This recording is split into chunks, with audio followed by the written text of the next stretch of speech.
Não tá dando, eu tô com dor nas costas. Você vai deixar eu falando assim, amor? Agora tem o tripé, agora. Agora no sofrimento. Você imagina o que é você tentar dar risada com dor nas costas. É o que está acontecendo comigo. Mas esse aqui é um restaurante muito legal que fica aqui na Baixa. E a gente trouxe a Helenara. Tudo bem, Helenara? Tudo ótimo. Porque a Helenara, advogada, a gente vai abordar hoje um assunto muito bom, que está bombando, que todo mundo pede. Todo mundo pede visto de trabalho, visto de trabalho. Tem muita gente querendo vir trabalhar em Portugal e tem muita dúvida no mercado, tem muita coisa errada, tem muita gente fazendo coisa errada, né, Helenara? Muita coisa errada. O que precisa para trabalhar em Portugal? Tem que ter um visto. Um visto. Vontade de trabalhar e ter um visto, né? O que implica o quê? Ter um empregador que convide a pessoa para vir trabalhar aqui, né? Quais são os primeiros erros que as pessoas acabam cometendo? Geralmente a pessoa acaba não tomando atenção de esperar que alguém convide ela para vir trabalhar. Uma empresa quer vir trabalhar e que mande uma carta convite, uma proposta de trabalho e acaba se aventurando. Não, eu vou entrar em Portugal simplesmente com meu visto de turista e depois lá eu me arranjo. E é o primeiro erro. Isso é o que muita gente vem fazendo. Exatamente. A maioria das pessoas que nos procuram acabam chegando aqui com esse grande problema. E aí nós temos o que trabalhar em cima disso, porque a questão padrão é o quê? A gente pede o visto de trabalho no Brasil, o empregador ele vai fazer o quê? O contrato ou a proposta de trabalho encaminha para o empregador, né, ou futuro empregado, aliás, no Brasil. Ele vai fazer todos os trâmites no consulado no Brasil. Tudo lá no Brasil. Tudo lá no Brasil, né? Com outros documentos que são necessários, certidões criminais, enfim, uma série de documentações. Depois que ele tem o visto, a chancela, que é uma etiqueta que é colocado no passaporte, ele vai e entra, em 120 dias ele vai entrar em Portugal. Com isso ele vai solicitar a autorização de residência no CEF, e aí vai solicitar ali o número de seguridade social, vai fazer abertura de conta bancária, vai ter que ter inscrição no NIF, e aí ele vai começar ali a sua vida. Agora, uma coisa que tem acontecido muito, que eu tenho visto assim nas ruas, nos lugares onde a gente vai, restaurantes, lojas, cabeleireiro, é assim, eu vim com um visto de turista, gostei, arrumei emprego no dia seguinte e não voltei mais. Isso já passou, tá? E aí outro dia tinha um caso de um moço que eu encontrei, ele falou assim, eu tô aqui, eu consegui emprego na segunda semana. E eu tô com mais ou menos 9 amigos lá da minha terra, eu não vou falar onde é, que estão vindo para cá também nessa situação. É super perigoso depois dos 90 dias. Explica os riscos que essas pessoas que vêm para cá para trabalhar, resolvem ficar e passa do prazo de 90 dias, Helenara. Pois é muito grave, porque o normal é aquilo que eu havia falado. A pessoa entra no Brasil, solicita o visto, tem etiqueta, chega aqui, faz o agendamento, em questão de 4, 5 meses, consegue ir ao CEF e tudo fica regularizado. Pessoas que entram já com essa intenção, ou que conseguem, e daí não precisa ser garçom, até profissionais que são até qualificados, é? Que entram nessa condição, eles só têm um caminho, é fazer a manifestação de interesse. Porque eles, quando chegam a nos procurar, a gente diz o quê? O máximo que se pode fazer é uma prorrogação do visto de turista para eles não permanecerem ilegal enquanto se faz o agendamento para manifestação de interesse perante ao CEF. Então vamos lá, é um quebra-galho. É um quebra-galho. 90 dias, aí vocês conseguem prorrogar o visto de turista por mais 30. Para quebra-galho. Quebra-galho. Que já não é bom. Que já não é legal, não é mas bom. Aí qual que é o próximo passo? Manifestação de interesse. E aí, para tu teres uma ideia... Como é que ele faz isso? Daí tem que se pegar o contrato de trabalho dele, se ele tiver... E se não tiver? Se não tiver uma promessa de contrato de trabalho. Tem que pegar certidões criminais de Portugal, do Brasil, apostiladas. Tem que pegar certidão de nascimento, tem que bom, daí são uma série de documentos, depois a gente até pode colocar na página, se tu quiseres, para passar para as pessoas que estão interessadas.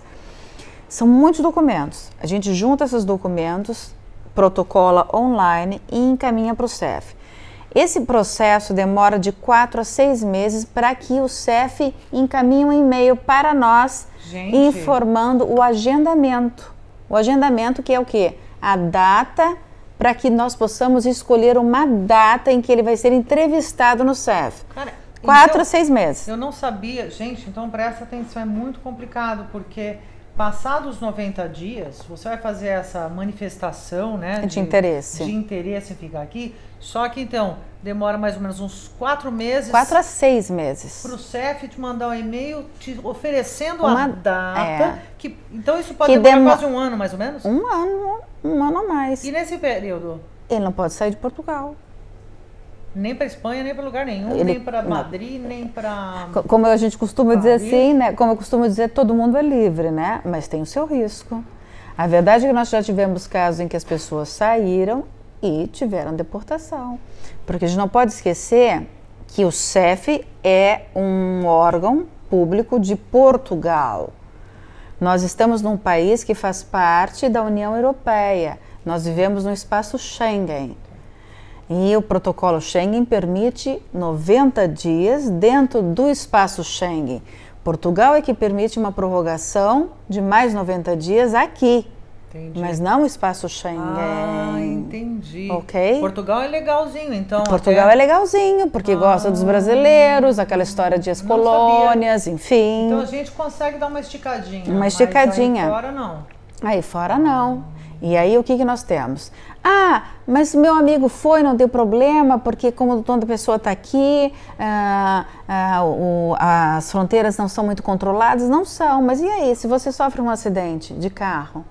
Ou se você participa ali, ou acaba sendo testemunha de uma briga, de um problema desse, te chama e você vai ter que apresentar ali a sua residência. Tem que chamar o corpo de bombeiros para... Tem que chamar um corpo de bombeiros. A porta da tua casa. Ah, mas isso jamais vai acontecer comigo, jamais. Já aconteceu. Aconteceu, oh meu Deus, sério. Maria Eduarda, vamos contar, a Maria Eduarda ficou presa. Ai, desculpa. Coitada. Lá no Airbnb, gente, foi muito louco. Foi cinematográfica. Acontece, você viu? É testemunha. Bombeiro bonito subindo a janela, gente. Eu só. Foi lá salvar a Maria Eduarda. Parecia a Rapunzel. E a Maria Eduarda na janela. Sério, juro. E não pedem? Pediram passaporte. Já tava... mas... A senhora tá vindo para ficar, né? Sim, aí para explicar. Só de bobeira foi legal. Mas de repente, eu ainda tava dentro do meu prazo de turista, mas se eu não tivesse mais, né? Que é complicado, então, eles pedem. E mesmo quando você vai para o Brasil e volta, mas eu vou para o Brasil e volto. Você vai, mas você está correndo risco. Entendi. Agora, e a questão da multa? Tem multa também, né? Tem multa também. Passado, o problema é o seguinte, passou de 90 dias... Por que se faz a prorrogação? E até tá para mudar isso. Por que se faz a prorrogação? Para a pessoa não pagar multa. Por quê? Porque é rigor... e no fim ela acaba tendo que pagar, né? Porque passa tanto tempo. Acaba passando muito mais. Muito mais tempo. Entendi. Porque a pessoa ela não pode permanecer legalmente no país, não é? Então, se ela não informa o órgão público e se ela não sai do país, ela permanece, ela está ilegalmente aqui. Entendi. Então, ela vai pagar o quê? A multa pelo mês em que ela esteve aqui ilegalmente. Entendi. E aí quanto que é essa multa, Elenara? Pode chegar até 500 euros, 600. Mas isso independe do prazo que ela deixou de... Não, isso é quando a pessoa se esforçou, como eu digo, né? Para suavizar um pouco o assunto, né? Para brincar com ele, porque é um assunto sério. É quando a pessoa ficou um ano, sem vezes. Tem gente que fica 2 anos aqui tranquilo, é uma coisa assim. Agora, já paga a multa a partir dos 90 dias? Já paga. E essa multa varia de quanto a quanto? Desculpa. Não, é baixinha. É baixinha. Daí vai. Agora eu não me lembro de memória ali, mas é baixinha. Pode ser de, sei lá, de 50 euros até 600. E a questão 600, tem muita gente que... Eu nunca sei de cor. Porque eu não gosto, eu oriento todos os meus clientes para não pagarem multa nenhuma, né? É melhor prevenir. Agora, uma outra coisa importante também é o seguinte, a questão da seguridade social. Sim. Porque a pessoa, quando ela... Porque o cara que está empregado aqui, ele tem que receber uma carta do patrão. Tem. Agora, o patrão às vezes não quer dar essa carta. E muitos exigem gente. E muitos exigem para contratar que tenha o tal da Seguridade Social, que é a segurança social nossa no Brasil, né? E aí não contratam porque tem que ter um número, a pessoa não consegue escrever porque tem que ter um trabalho, daí fica aquele briga de gato e rato, né? Não tem como. O problema é o seguinte, as pessoas até podem requerer, mas quando a pessoa tem autonomia, quando é um profissional liberal, a pessoa consegue fazer essa inscrição, não tem problema nenhum. A Seguridade Social. A Seguridade Social consegue. Vai lá e requer. Consegue. Ok. E requer. Mas isso não resolve o problema dela. Não resolve o problema dela, porque isso, inclusive, até às vezes é perigoso. Porque imaginem você, uma pessoa que chega aqui, vamos pegar o exemplo do garçom aquele, né? Tá. Ele chega aqui, já tem a minha segurança social, isso é um perigo. Porque ele tem a inscrição da segurança social, mas não tem a residência. Então ele já alertou para os órgãos públicos que ele está aqui. Quer dizer, mais então fácil ele está de aqui, pegá-lo. ele está aqui, mas não tem a residência. Quer dizer, que história é essa? Então o senhor reside aqui, tem a segurança social, mas não está regularizado? Como assim? As pessoas têm que fazer as coisas corretas, com planejamento, não é? Agora também tem essa questão da... Tô enrolando a língua. É que é muita informação. Mas agora... eu até vou falar uma coisa, só para complementar. É muito importante que a segurança social, as pessoas dão às vezes mais importância do que deveriam. A própria lei portuguesa, nessa manifestação de interesse que eu falei para você, ela já para regularizar, ela surgiu justamente para regularizar a quantidade de pessoas que estão ilegais trabalhando aqui. E ela dá a chance do quê? Justamente de uma proposta de trabalho. Se a pessoa tem uma proposta de trabalho, ela provavelmente não tem uma segurança social. Então, nesses casos, a pessoa nem precisa ter um número de inscrição. Na verdade, no primeiro momento... Não precisa, só uma proposta. Olha, vou lá, estou contratando o João. Eu quero contratar o João para ser o meu garçom. Entendi. Só isso é o suficiente. Então não precisa ter essa angústia desesperada. Só essa carta, essa intenção a gente já consegue fazer. Agora tem muita empresa aí que não dá essa carta para a pessoa se regularizar, né? Também... Aí fica ilegal mesmo, Fica ilegal. Também tem muitos fatores. Tem muitas empresas aqui, a exemplo do que ocorre também no Brasil, que obrigam que as pessoas façam aberturas de empresas para contratarem, para fugir dos impostos. A exemplo do que ocorre no Brasil. Né? Porque daí no contrato a pessoa... É como se fosse um autônomo? Mas eu não vou contratar a pessoa física, né? Não vou contratar o João, vou contratar o João Limitada. A empresa? O João Empresa. Isso acontece muito com profissionais de alta qualificação, informáticos, eles acabam fazendo muito isso. E contratam das formas mais absurdas. Aí a pessoa chega, contrata e recebe no Brasil para não sei o quê, e é uma grande confusão. Esse também é um alerta muito importante. Entendi. Para as pessoas que estão lá. Esclarecedor. Mais alguma informação que você acha legal, Elenária? Eu acho que é oportuno as pessoas, quando tiverem propostas de trabalho, realmente se organizarem, perguntarem. É mais vale, as pessoas às vezes querem economizar no máximo, mas é preferível procurarem realmente uma consultoria, que é muito mais importante fazerem isso para verificarem os custos que vão ter em relação a impostos, porque vai cair imposto disso, seja como pessoa coletiva, como esse último caso que eu falei, seja em relação às questões de natureza de segurança social mesmo, agora usando uma expressão brasileira, né? Não de seguridade social, como aqui, para verem realmente as condições em que vão vir para cá. Porque aqui a carga tributária ela é alta também, não é um sonho dourado como todo mundo pensa. As pessoas têm que virem aqui muito seguras, virem para cá sabendo usufruir de todos os benefícios, que são muitos aqui, né? Virem as vantagens fiscais que propiciam para a pessoa vir para cá, usufruir do melhor e não passarem por um sofrimento como a gente vê.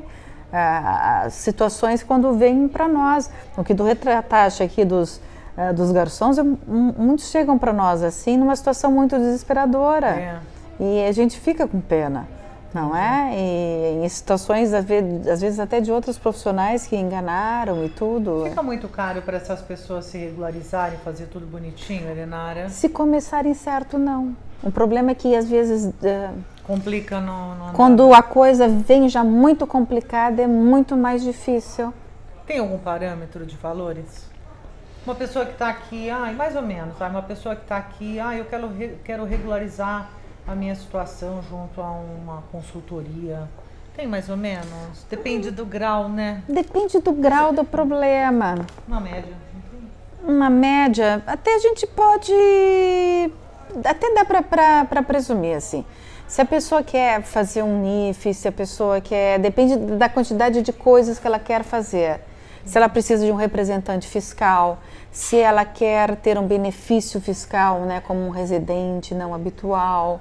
Entendi. Porque a gente fica brincando. Teve um cliente nosso, não vou obviamente falar o nome, que a gente tem um pacote que a gente fala que é o especial. Mas por que especial? Porque, claro, conforme a pessoa for agregando os produtos, a gente obviamente vai reduzindo os valores, gente, não é? É o seguinte, é isso. A melhor coisa cada situação é uma situação, então a melhor coisa é o seguinte: se você quer regularizar a sua situação através de uma consultoria, a Helenara e o Dr. Marco estão à disposição. E aí perguntar não ofende, não precisa necessariamente contratar, mas o importante é o seguinte: eles esclarecem as dúvidas de vocês, aí fica a critério de vocês, de repente fazer as coisas aos poucos, estudar direitinho e ver, né, Helenara? Planejar, acima de tudo planejar, não ter o constrangimento de perguntar, isso é super importante, porque as pessoas, acima de tudo, elas têm que virem muito conscientes, né? Com um sentido muito próprio do que querem fazer e sem ilusões, né? Isso que é importante. Legal. Gente, se vocês tiverem alguma dúvida, manda e-mail pra gente no contato@portugalonline.com.br. A gente encaminha as dúvidas de vocês e aí a gente vai se falando. Boa sorte pra você e não fique legal, hein? Obrigada, Helenara. Obrigada.